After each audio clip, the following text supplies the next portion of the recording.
Sabe aquela dúvida que sempre aparece quando a gente lê notícias sobre economia? Como é que pode o governo anunciar que está economizando e, mesmo assim, a dívida do país não para de crescer? Bom, para desvendar esse aparente paradoxo das contas públicas, o ponto de partida é um só: o déficit. Então, vamos direto ao ponto com esse quebra-cabeça que confunde muita gente. A gente ouve no jornal: o governo conseguiu economizar, teve um superávit. Mas aí, na notícia seguinte, a dívida pública aumentou. Como assim? Uma coisa parece que não bate com a outra, né? Para a gente resolver esse mistério, é preciso entender que o déficit não é uma coisa só.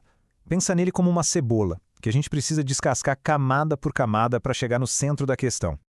E a primeira camada, o miolo dessa cebola, é o chamado déficit primário. A conta aqui é bem direta, é tudo que o governo arrecada com impostos, menos tudo que ele gasta no dia a dia, com saúde, educação, salários, etc. O ponto principal aqui, essa conta ignora totalmente o pagamento de juros da dívida que já existe.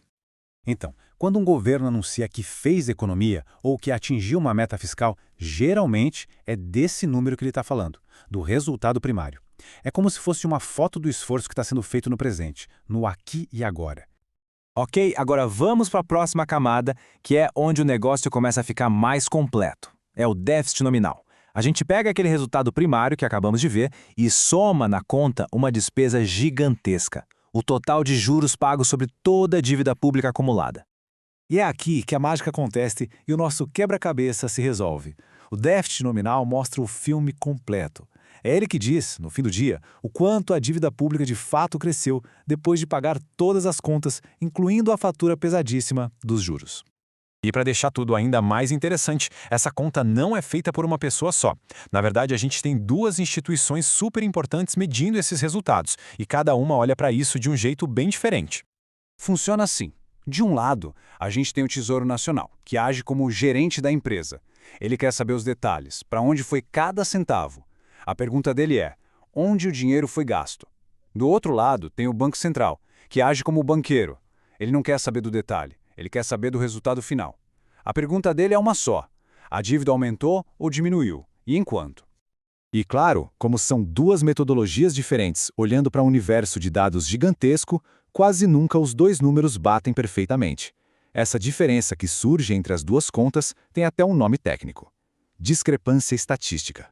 Mas e daí? Por que essa diferença é importante? Porque o método do Banco Central, o do banqueiro, é considerado o mais robusto. É ele que vale, por exemplo, para acordos internacionais. O motivo, como a própria nota técnica sobre o assunto diz, é um número bem mais difícil de maquiar, de dar um jeitinho. Ele olha para o fato consumado, a variação da dívida. Então, resumindo a história, o que faz a dívida de um país subir ou descer não é uma coisa só. É, na verdade, um cabo de guerra constante entre três forças muito poderosas. Pensa nesse cabo de guerra. De um lado, puxando a dívida para baixo, está o superávit primário, que é o esforço de economia do governo. Do outro lado, puxando com muita força para cima, estão os juros da dívida. E ajudando a aliviar o peso, tem o crescimento da economia, o PIB. Se a economia cresce, a dívida fica menor em proporção, mais fácil de carregar. E esse equilíbrio delicado responde perfeitamente à nossa pergunta do começo. Um país pode, sim, fazer um superávit primário, ou seja, se esforçar para economizar, mas se a força dos juros puxando para o outro lado for muito maior, a dívida total vai continuar crescendo. Entender esse jogo de forças é o que realmente importa para avaliar se as contas de um país estão saudáveis ou não. Então, da próxima vez que o déficit aparecer no noticiário, a pergunta que realmente vai clarear o debate é uma só. E agora a gente sabe qual é.